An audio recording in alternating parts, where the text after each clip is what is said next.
Hello friend, कैसे हैं आप सब। Welcome to my channel A1 study circle. तो फ्रेंड, आज हम अपने चैनल पर, आपको पता ही है कि हम इस श्रृंखला समसामयिक घटना चक्र जो है उसका दृष्टि जो 2022 आई है मार्केट में, उसका हम पूरा क्विक रिवीजन करा रहे हैं अपने चैनल पर। तो चलिए फ्रेंड, आप हमारे चैनल पर बने रहिए। हमारा चैनल है A1 स्टडी सर्किल। आप हमारे चैनल पर अगर नए हो तो इसको सब्सक्राइब कर लीजिए, बेल आइकन को भी प्रेस कर लीजिए, जिससे कि मैं जो भी वीडियो बनाऊँ बैक टू बैक आपके पास पहुंचता रहे। तो चलिए फ्रेंड, जल्दी से हम इसका अपने इस यात्रा को समाप्त करते हैं, क्योंकि वक्त टाइम बहुत कम है। 12 जून को पीटी का एग्ज़ाम है, तो आपको इससे जो भी लाभ मिल सके वो मैं चाह रहा हूँ आप तक पहुँच जाए। तो इसलिए हम अपनी यात्रा को शुरू करते हैं। हमने लास्ट वीडियो इसके पहले जहाँ छोड़ा था वहीं से कंटिन्यू करते हैं। हमारा ये करंट वीडियो का टॉपिक है 47th G7 शिखर सम्मेलन। ये इसके पहले हमने वो वीडियो जो आपको देखना हो तो हमारे चैनल A1 स्टडी सर्किल को सब्सक्राइब कर लीजिएगा और उस पर जाके देख लीजिएगा, सारा वीडियो बैक टू बैक आपको मिल जाएगा।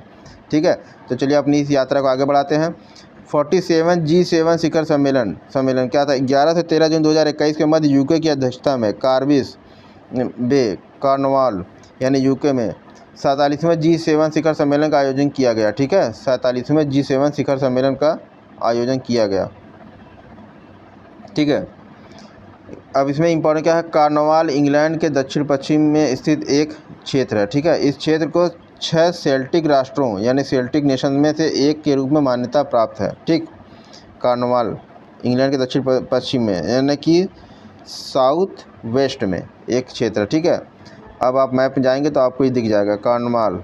ठीक, इस शिखर सम्मेलन का मुख्य विषय क्या था? मुख्य विषय जो है फ्रेंड बहुत ज़्यादा पूछता है और आपके एग्ज़ाम में आता है। तो अगर G7 क्वेश्चन आना है तो मुख्य विषय इसका मेन सेंट्रल थीम क्या होगी ये ज़रूर पूछेगा। तो चलिए जल्दी से इसको देख लेते हैं। इस शिखर सम्मेलन का मुख्य विषय यानी सेंट्रल थीम क्या था? Build back better. ठीक है, बिल्ड बैक बेटर यानी बुल्ड बैक बेटर, यह इसका मुख्य विषय था, बिल्ड बैक बेटर। ठीक, ये आपको याद रखना होगा। G7 शिखर सम्मेलन। अब देखिए, कॉर्नवाल में आयोजित G7 शिखर सम्मेलन को ISO 20121 प्रमाणन यानी कि ISO ने अपना प्रमाण पत्र यानी सर्टिफिकेशन भी दिया था। ठीक है, ISO 20121 ऐसे याद रखिए, बहुत जल्दी याद रहेगा। अब देखिए, पूछ भी सकता है भाई मुख्य विषय क्या था इसका? बिल्ड बैक बेटर, ये इसका मुख्य विषय था। और इसमें G7 शिखर सम्मेलन को किसने प्रमाणन दिया था? तो ISO 20121 ने किया था। ठीक, इस शिखर सम्मेलन में यूके ने भारत, ऑस्ट्रेलिया, दक्षिणी कोरिया तथा दक्षिण अफ्रीका को मेहमान देश के रूप में आमंत्रित किया था। ठीक है, इस यूके ने यानी ब्रिटेन इसकी मेज़बानी किया था। इसने भारत को, ऑस्ट्रेलिया को, दक्षिण कोरिया तथा दक्षिण अफ्रीका को मेहमान देश के रूप में आमंत्रित किया था। ठीक है, ये आपके लिए जानना ज़रूरी है, कौन कौन देश में किस देश में आयोजित हुआ, कौन कौन देश इसमें पार्टिसिपेट किए थे। ठीक, तो चलिए फ्रेंड जल्दी से अब नेक्स्ट स्लाइड को आगे बढ़ाते हैं और इसमें इंपॉर्टेंट पॉइंट देख लेते हैं जल्दी से। क्या है? शिखर सम्मेलन के दौरान G7 देशों ने विकासशील देशों को कोविड-19 टीकों की 870 मिलियन अतिरिक्त खुराकें प्रदान करने हेतु प्रतिबद्धता व्यक्त की। ठीक है, इस G7 शिखर सम्मेलन में, ठीक है, G7 देशों ने क्या किया था? विकासशील देशों को कोविड-19 जो टीका था उसकी 870 मिलियन अतिरिक्त खुराकें प्रदान करने के हेतु प्रतिबद्धता व्यक्त की। ठीक है, कमिटमेंट दिखाया। और ये खुराकें पूर्व में अमेरिका एवं यूके द्वारा क्रमशः 250 मिलियन एवं 100 मिलियन खुराकें प्रदान करने की प्रतिबद्धता के अतिरिक्त होंगी। यानी इसके पहले ही अमेरिका और यूके द्वारा 250 मिलियन यानी अमेरिका ने 250 मिलियन और यूके ने यानी ब्रिटेन ने 100 मिलियन खुराकें प्रदान करने की कमिटमेंट किया था। ठीक है, विकासशील देशों को। तो चलिए आप G7 में अगले पॉइंट को देख लेते हैं जल्दी से। क्या है? G7 नेताओं ने वैश्विक कर सुधारों का एक ऐतिहासिक प्रतिबद्धता पर सहमति व्यक्त की है। ठीक है, और इस प्रतिबद्धता के तहत G7 नेता न्यूनतम 15% की दर से एक वैश्विक न्यूनतम निगम कर यानी कि जो होता है ग्लोबल मिनिमम कॉर्पोरेट टैक्स, ठीक है, यानी कि न्यूनतम एक टैक्सेशन होना चाहिए कॉर्पोरेट हाउस पे। ठीक है, तो ये G7 के जो कंट्रीज़ के लीडर्स हैं उन्होंने ये इस बात पर प्रतिबद्धता जताई और इस पर सहमति जताते हुए इस पर विचार किया। ठीक है, तो वैश्विक न्यूनतम निगम कर के सिद्धांत पर सहमत हुए हैं। लेकिन बहुराष्ट्रीय कंपनियां प्रत्येक देश को जहां वे अपना व्यापार संचालित करती हैं न्यूनतम 15% यानी 15% की दर से कर का भुगतान करेंगी। ठीक है, अगर ये बात लागू हो जाती है तो जो मल्टीनेशनल कंपनीज़ हैं जो G7 देश हैं उनके अंदर अपना अगर बिजनेस करती हैं तो उन्हें निगम कर के रूप में सिर्फ 50% ही देना पड़ेगा। और इस टाइम सबसे ज़्यादा निगम कर ही लगता है, शायद 26%। ठीक, तो चलिए, इस शिखर सम्मेलन के दौरान G7 समूह ने चीन के belt and road initiative BRI इस शिखर सम्मेलन के दौरान G7 समूह ने चीन के बेल्ट एंड रोड इनिशिएटिव, जिसे BRI के रूप में build back better world B3W नामक एक वैश्विक बुनियादी ढांचा परियोजना का अनावरण किया था। ठीक है, B3W क्या है? Build back better world. ठीक, B3 build back better world यानी BBW यानी B3W। ठीक, शॉर्ट में बोलते हैं। B3W पहल के माध्यम से निम्न और मध्यम आय वाले देशों में बुनियादी ढांचे के विकास हेतु आवश्यक लगभग $40 ट्रिलियन राशि उपलब्ध कराने का प्रयास किया जाएगा। ठीक है, तो ब्रिटिश प्रधानमंत्री बोरिस जॉनसन के आमंत्रण पर प्रधानमंत्री नरेंद्र मोदी ने 12 से 13 जून ठीक है को वर्चुअल प्रारूप में G7 शिखर सम्मेलन के संपर्क सत्रों यानी कि आउटरीच सेशंस में प्रतिभाग किया। ठीक है, मोदी जी ने कहा 12 से 13 जून 2021 को वर्चुअल प्रारूप में G7 शिखर सम्मेलन में पार्टिसिपेट किया। ठीक है, और इसमें इम्पॉर्टेंट यह है कि वर्ष 2019 में ये दूसरा अवसर है जब मोदी जी ने G7 में पार्टिसिपेट किया, और 2019 में बियारिट्ज जो फ्रांस में जो आयोजित हुआ था G7 का शिखर सम्मेलन, इसमें भारत को सद्भावना पार्टिसिपेट यानी कि गुडविल पार्टनर के रूप में आमंत्रित किया गया था। ठीक है, जो फ्रांस में हुआ था इसके पहले 2019 का। ठीक, तो अब चलिए जल्दी से इसको देख लेते हैं। ये तो कंप्लीट हुआ। अब देखते हैं इसमें और क्या है। अगली स्लाइड पे अंतर्राष्ट्रीय निर्वाचन क्या है इसको देख लेते हैं। ठीक है, अंतर्राष्ट्रीय निर्वाचन देखिए, ये इम्पॉर्टेंट है आपके एग्ज़ाम के कॉन्टेक्स्ट में। जल्दी से इसको भी देख लेते हैं। फिलीपींस में कौन कौन देश में अंतर्राष्ट्रीय स्तर पे किस देशों में कहाँ चुनाव हुए, कौन कौन नई लीडरशिप चुनकर आई, वहाँ पे किसकी सरकार है। ठीक है, तो जल्दी से देख लेते हैं अंतर्राष्ट्रीय निर्वाचन 2022 के कंटेक्स्ट में। ठीक है, तो इसमें आपके लिए इम्पोर्टेंट जो है उसको देख लेते हैं। फिलीपींस में 9 मई 2022 को हुआ 17वें फिलीपींस देश की बात करते हैं। फिलीपींस में राष्ट्रपति चुनाव हुआ 2022 में। तो फिलीपींस में 9 मई 2022 को हुए राष्ट्रपति चुनाव में PFP पार्टी के उम्मीदवार फर्डिनेंड मार्कोस जूनियर ठीक है ने कुल वैध मतों का 58% प्राप्त कर जीत हासिल की। हालांकि आधिकारिक मतगणना जारी रहेगी और कांग्रेस द्वारा 30 दिनों के बाद परिणामों की घोषणा की जाएगी। ठीक है, उन्होंने अपने निकटतम प्रतिद्वंदी लेनी रोब्रेडो को पीछे छोड़ दिया है। ठीक है, अभी इसमें काउंटिंग चली रही है। फिलीपींस में हुआ राष्ट्रीय चुनाव के 9 मई 2022 को 17वें राष्ट्रपति चुनाव हुआ वहाँ पे। बस इतना याद रखिए फिलीपींस में, बस उससे ज़्यादा आपको याद करने की ज़रूरत नहीं है।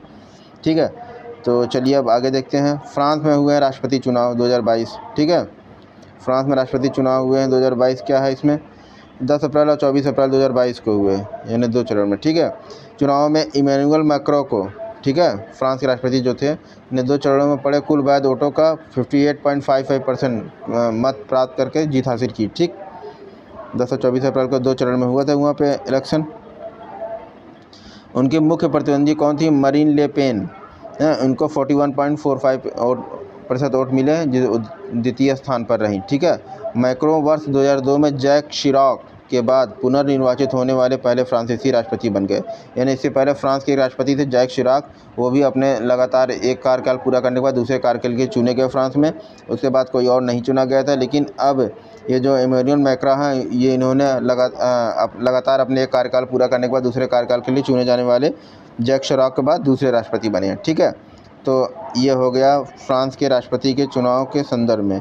तो फ्रांस के अब नए राष्ट्रपति वही पुनः इमैनुअल मैक्रों चुने गए। ठीक है, तो अब पाकिस्तान में सत्ता का परिवर्तन, ये इंपॉर्टेंट है थोड़ा सा, आपका पड़ोसी राष्ट्र है तो हो सकता है पूछ सकता है।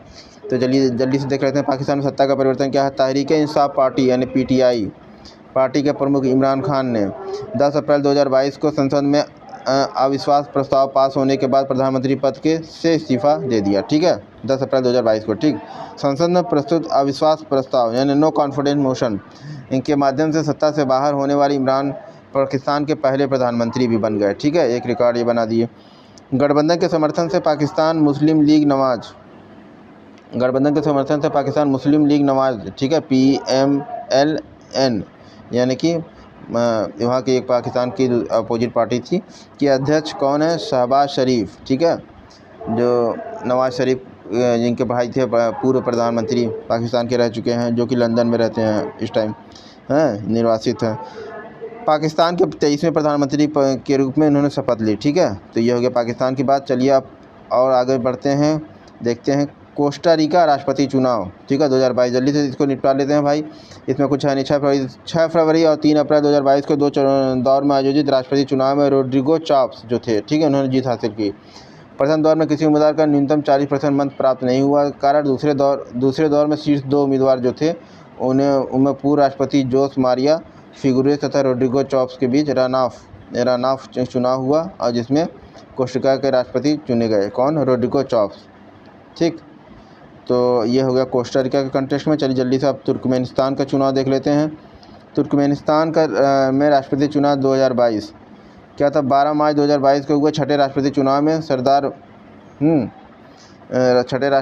में सरदार बर्दिमुहामेदो, 12 मार्च को हुआ था वहाँ राष्ट्रपति चुनाव में, छठे राष्ट्रपति चुनाव था, जिसमें सरदार बर्दिमुहामेदो, ठीक है, लोकतांत्रिक पार्टी के जो नेता थे, वो 72.97% मतों के साथ जीत हासिल कर ली। ठीक है, तुर्कमेनिस्तान के राष्ट्रपति को 7 साल के कार्यकाल के लिए इन राउंड सिस्टम का उपयोग करके चुना जाता है। ठीक है, 7 साल के वहाँ कार्यकाल राष्ट्रपति का 7 साल होता है। तो चलिए ठीक है, अच्छी बात है। अपने यहाँ तो 5 साल होता है।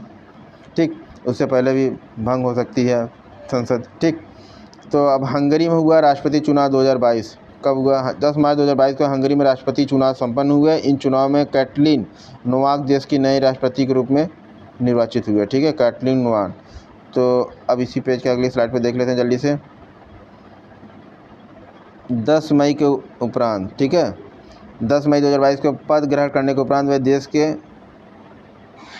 देश की प्रथम महिला राष्ट्रपति भी बन गई। 10 मई 2022 को पद ग्रहण करने के बाद देश की प्रथम महिला राष्ट्रपति बन गई। 2021 के दौरान हंगरी की परिवार मामलों की मंत्री, मिनिस्टर ऑफ फैमिली अफेयर्स रही हैं। ठीक है, 2020-21 में हंगरी की परिवार मामलों की मंत्री रही हैं। ठीक, तो अब चलते हैं दक्षिण कोरिया में हुआ राष्ट्रपति चुनाव 2022, इसको देख लेते हैं जल्दी से। 9 मार्च 2022 को हुआ राष्ट्रपति चुनाव में यून सुक योल जो हैं, ठीक है, यून सुक योल जो हैं वो राष्ट्रपति चुने गए। पीपुल्स पावर पार्टी के हैं। ठीक है, इन्होंने 48.56% मतों के साथ जीत हासिल की है। कौन? यून सुक योल दक्षिण कोरिया का अब नए राष्ट्रपति बने हैं। ठीक है, ये आप याद रखिएगा। ठीक, अब इसमें इंपॉर्टेंट फैक्ट क्या है, जल्दी से उसको देख लेते हैं। दक्षिण कोरिया के संविधान के प्रावधानों के अनुसार, ठीक है, दक्षिण कोरिया के संविधान के अनुसार राष्ट्रपति केवल एक बार ही 5 साल के कार्यकाल के पद पर धारित कर सकता है। दक्षिण कोरिया के संविधान में यह है, इसके प्रावधान है कि यहाँ का राष्ट्रपति केवल एक बार ही 5 साल के लिए अपना कार्यकाल पूरा कर सकता है। 10 मई 2022 को यून सुक योल ने राष्ट्रपति के रूप में पदभार ग्रहण किया, यानी पे वहाँ पर किसी भी राष्ट्रपति को दोबारा वो नहीं किया जाता है, इलेक्शन में वो पार्टिसिपेट ही नहीं कर सकता, वहाँ के संविधान में चीज़ मेंशन है। चलिए ठीक है, अब अगले टॉपिक पे चलते हैं। हमारा अगला टॉपिक बहुत बढ़िया है, स्वीडन की पहली महिला प्रधानमंत्री। ठीक है, स्वीडन की पहली महिला प्रधानमंत्री कौन? 29 नवंबर 2021 को मैग्डेलेना एंडरसन, ठीक है, को स्वीडन की पहली महिला प्रधानमंत्री के रूप में, स्वीडन देश जो है उसकी पहली महिला प्रधानमंत्री के रूप में चुना गया। ठीक, ये इम्पोर्टेंट है। अब इसमें और इम्पोर्टेंट क्या क्या चीज़ें जल्दी से देख लेते हैं। नवंबर 2021 में स्टीफन लोफेन, थोड़ा इसको नीचे लाते हैं। 29 नवंबर 2021 में मैग्डेलेना एंडरसन को स्वीडन की पहली महिला प्रधानमंत्री के रूप में चुना गया, देख ही चुके हैं। इसमें पूर्व प्रधानमंत्री स्टीफन लोफेन ने 2021 में प्रधानमंत्री पद से इस्तीफा दे दिया था। ठीक है, अब अगला देख सकते हैं होंडुरास की पहली महिला राष्ट्रपति 28 नवंबर 2021 को, ठीक है, 28 नवंबर 2021 को होंडुरास में हुए आम चुनाव में शिओमारा जो थे कास्त्रो लिब्रे पार्टी जो थी, देश की पहली महिला राष्ट्रपति के रूप में चुनी गई। ठीक है, 27 जनवरी 2022 को शिओमारा ने अपना पदभार ग्रहण किया 27 जनवरी को। ठीक है, तो ये हो गई इसके कंटेक्स्ट में होंडुरास के। अब 27 जनवरी को शिवमारा ने अपना पदभार ग्रहण किया। शिवमारा कास्ट्रो ने कुल 51% मतों के साथ विजय प्राप्त की। अब जापान में हुए हैं आम चुनाव, इसको देख लेते हैं। जापान में हुआ आम चुनाव 2021। 31 अक्टूबर 2021 को जापान में हुए आम चुनाव में निवर्तमान प्रधानमंत्री कौन फूमियो किशिदा के नेतृत्व में लिबरल डेमोक्रेटिक पार्टी ने कुल 465 सीटों के साथ सीटों में से 259 सीटें प्राप्त की। ठीक है, लिबरल डेमोक्रेटिक पार्टी एक बार फिर सबसे बड़ी पार्टी बनकर उभरी है। ठीक है, लिबरल डेमोक्रेटिक पार्टी। ठीक, तो अब इसमें और देख लेते हैं इंपॉर्टेंट क्या है। चुनाव में प्राप्त बहुमत के परिणामस्वरूप फूमियो किशिदा को प्रधानमंत्री पद पर बने रहेंगे, यानी कि उन्होंने अपना बहुमत का आंकड़ा प्राप्त कर लिया। ठीक है, तो अब फ्रेंड देखते हैं बारबाडोस। अगला टॉपिक है अपना बारबाडोस में हुआ पहला राष्ट्रपति चुनाव। 20 अक्टूबर 2021 को आयोजित हुए राष्ट्रपति चुनाव में स्वतंत्र उम्मीदवार ने इंडिपेंडेंस जो कैंडिडेट थे कौन, सैंड्रा मेसन को देश का पहला राष्ट्रपति चुना गया। ठीक है, 20 अक्टूबर को हुआ था राष्ट्रपति चुनाव। ठीक है, बारबाडोस। ठीक है, और इसके साथ ही बारबाडोस की पहली महिला राष्ट्रपति भी बनने का गौरव हासिल किया। उन्होंने महारानी एलिजाबेथ द्वितीय, ठीक है, की जगह दीपी देश बारबाडोस के रूप में 30 नवंबर 2021 को शपथ ली। दीपी देश है, ये दीपी देश है बारबाडोस, आप देख ही रहे होंगे मैप में। उसने 30 नवंबर 2021 को की जगह, पहले बारबाडोस में क्या था, वहाँ के राष्ट्र प्रमुख कौन थे, क्योंकि वो उपनिवेश हुआ करता था ब्रिटेन का बारबाडोस, तो वहाँ की राष्ट्र प्रमुख कौन थी, महारानी एलिजाबेथ। लेकिन अब जब वहाँ पे संविधान बन गया, वहाँ पे इलेक्शन हुआ, तो वहाँ की जो महिला थी सैंड्रा मेसन, वो देश की पहली राष्ट्रपति चुन ली गई। ठीक है, ठीक, पहली महिला राष्ट्रपति करने का भी गौरव हासिल कर लिया। ठीक है, तो चलिए फ्रेंड, ये बात हो गई बारबाडोस के कंटेस्ट में सैंड्रा मेसन वहाँ की पहली राष्ट्रपति चुन ली गई। ठीक है, तो अब चलते हैं अपने अगले टॉपिक पे। कनाडा संघीय चुनाव हुए। ठीक है, कनाडा में हुए हैं संघीय चुनाव। ठीक है, देख लेते हैं इसको जल्दी से।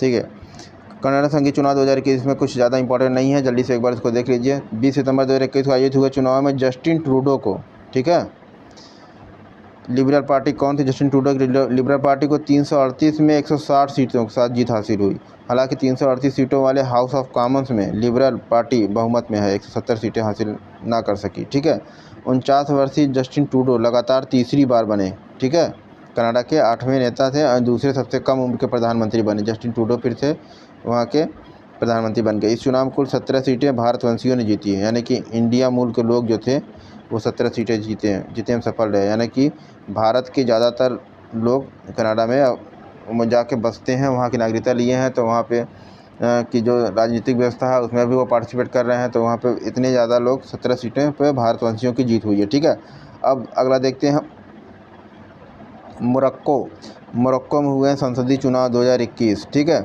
जल्दी से देख लेते हैं इसको भी। 9 सितंबर 2021 को घोषित संसदीय चुनाव में अजीज़ अखनौच की party national rally of independence RNI 395 में से 102 सीटें जीत हासिल करेगी। ठीक है, तो अब उसमें और क्या है। ठीक, 10 सितंबर 2021 को मोरक्को के शाह मोहम्मद सिक्स ने अजीज अखनौच को देश का नया प्रधानमंत्री घोषित कर दिया। ठीक है, वहाँ पे जानते हैं कि राजशाही चलती है वहाँ पे, परिवार क्या ऐसा ही होता है ना, कि वहाँ पे सुल्तान है, जैसे सऊदी अरब में चलता है, एक ही परिवार का शासन होता है, उसमें किसी को वहाँ पे इलेक्शन कहाँ होते हैं। लेकिन यहाँ पे कुछ गणतंत्र है तो वहाँ पे इलेक्शन होता है, लेकिन वहाँ के राष्ट्र प्रमुख जो होता है एक ही परिवार से होते हैं। ठीक है, कोई सुल्तान है, कोई शाह है। ठीक है, 7 अक्टूबर 2021 को अजीज़ अखनौच ने मोरक्को के नए प्रधानमंत्री के रूप में शपथ ग्रहण करी। ठीक है, अफ़गानिस्तान में तालिबान का धार्मिक कट्टरपंथी शासन, ये है 15 अगस्त 2021 को अफ़गानिस्तान में तालिबान के तख्ता पलट करते हुए वहाँ की लोकतांत्रिक रूप से चुनी गई सरकार को हटाकर स्वयं सत्ता प्राप्त कर ली। ये तो बहुत बड़ा दुर्भाग्य है अफ़गानिस्तान के लिए कि हमेशा वहाँ कुछ न कुछ गड़बड़ होता ही रहता है। 15 अगस्त 2021 को अफगानिस्तान के तालिबान सत्ता पलट करते हुए वहाँ की लोकतांत्रिक रूप से चुनी गई सरकार को हटाकर स्वयं सत्ता प्राप्त कर ली। अफगानिस्तान के तत्कालीन राष्ट्रपति अशरफ गनी स्वयं अपना बचाव करते हुए देश छोड़ दिए। ठीक है, इस तख्ता पलट का सबसे महत्वपूर्ण कारण था अमेरिकी सेनाओं की अफगानिस्तान से वापसी। अफगानिस्तान की तालिबान सरकार के प्रमुख मोहम्मद हसन आखुंद चुने गए। अफगानिस्तान की जो तालिबान सरकार है वहाँ के प्रमुख कौन चुने गए? मोहम्मद हसन आखुंद। ठीक है, तो इस टाइम अब अगर आपसे क्वेश्चन आए कि इस टाइम अफगानिस्तान पे किसका शासन है, तो तालिबान। ठीक है, और वहाँ के अफगानिस्तान के प्रमुख कौन है? मोहम्मद हसन आखुंद। ठीक है, अब इसमें यह है कि इम्पोर्टेंट क्या है कि अमेरिका के पूर्व राष्ट्रपति बराक ओबामा ने अफगानिस्तान से अमेरिकी सैनिकों की वापसी की प्रक्रिया शुरू की थी, जो अगस्त 2021 में मेजर जनरल क्रिस डोन्यू के जाने के साथ पूर्ण हो गई। ठीक है, तो चलिए अच्छी बात है। अब देख लेते हैं अफगानिस्तान को लोगों ने उसके हाल पे ही छोड़ दिया, ऐसा अफगानियों का आरोप है। तो चलिए फ्रेंड, अब इसको देख लेते हैं, थोड़ा सा जूम कर दें, अगले पॉइंट पर बढ़ते हैं। इससे पहले तालिबान ने अफगानिस्तान में वर्ष 1996 से 2001 तक शासन किए थे, पर उस दौरान अमेरिकी और नाटो सैनिकों ने अफगानिस्तान पर की सरजमी मुस्तैद नहीं थी। ठीक है, अगस्त 2021 में भारत के पास एक माह के लिए संयुक्त राष्ट्र सुरक्षा परिषद की अध्यक्षता थी। ठीक है, अगस्त 2021 में भारत के पास एक महीने के लिए संयुक्त राष्ट्र सुरक्षा परिषद की अध्यक्षता थी। ठीक है, और इस अध्यक्षता के दौरान भारत ने अमेरिका और ब्रिटेन को साथ लेकर सुरक्षा परिषद के कुल 13 देशों, कौन? रूस, चाइना इसमें नहीं शामिल थे। ठीक है, और इनको छोड़ के 13 देशों, रूस और चाइना को छोड़ के 13 देशों के साथ एक प्रस्ताव 2593 पारित करा लिया। ठीक है, जिससे तालिबान को आतंक समर्थक संगठनों की सूची से मुक्त कर दिया गया।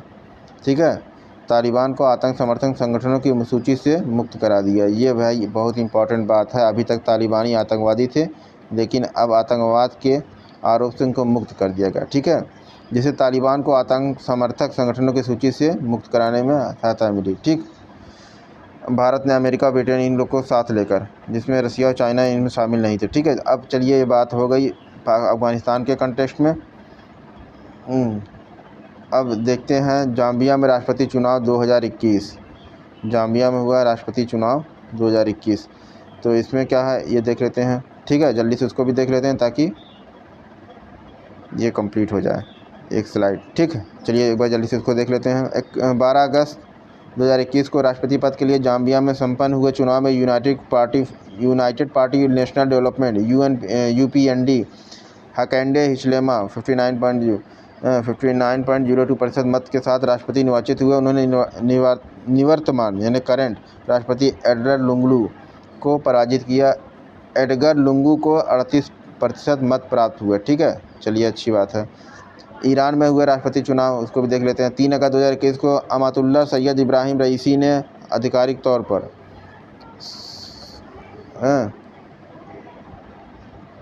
एक मिनट, बारबाडोस यही है। हाँ फ्रेंड्स, थोड़ा सा सॉरी फॉर डैट। देखिए 3 अगस्त 2021 को अमातुल्लाह सैयद इब्राहिम रईसी ने आधिकारिक तौर पर 8वें राष्ट्रपति के रूप में हसन रूहानी का स्थान लिया। किसने? अमातुल्लाह सैयद इब्राहिम रईसी ने। अब ईरान में राष्ट्रपति चुनाव हुआ 2021 में, तो इसमें ये चुनकर आया। ठीक है, अमातुल्लाह सैयद इब्राहिम रईसी ये 8वें राष्ट्रपति चुने गए ईरान के। ठीक है, इन्होंने किसको रिप्लेस किया, किसके स्थान पर? ये हसन रूहानी का। अभी तक वहाँ के राष्ट्रपति हसन रूहानी थे। ठीक, 18 जून 2021 में संपन्न हुए ईरानी राष्ट्रपति चुनाव में इब्राहिम रईसी ने 72% से अधिक मत प्राप्त किए। ठीक है, इब्राहिम रईसी मार्च 2019 से 1 जुलाई 2021 तक ईरान के मुख्य न्यायाधीश भी रह चुके हैं। ठीक है, तो अब आगे बढ़ते हैं, अपने फाइनल उस पर पहुँचते हैं। ठीक है, टास्क पे। इथियोपिया 2021 आम चुनाव।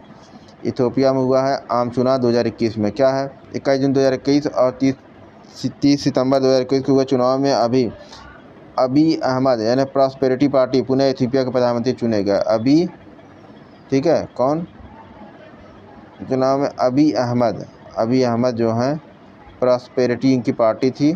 ठीक है, इसके वो नेता थे, वो वहाँ के उसके पहले प्रधानमंत्री रहे हैं, लेकिन पुनः चुनाव जो हुआ आम चुनाव, उसमें वो पुनः इथियोपिया के प्रधानमंत्री यानी रिपीट किए। ठीक है, तो चलिए फ्रेंड, हम अपने इस वीडियो स्लाइड को यहीं पे कंप्लीट करते हैं इस वीडियो को, क्योंकि अंतर्राष्ट्रीय आपदाएं ये हम नेक्स्ट वीडियो में इसको स्टार्ट करेंगे। तो चलिए फ्रेंड, आपको वीडियो कैसा लगा हमको कमेंट बॉक्स में जरूर बताइएगा। वीडियो अगर पसंद है इसको लाइक कीजिए।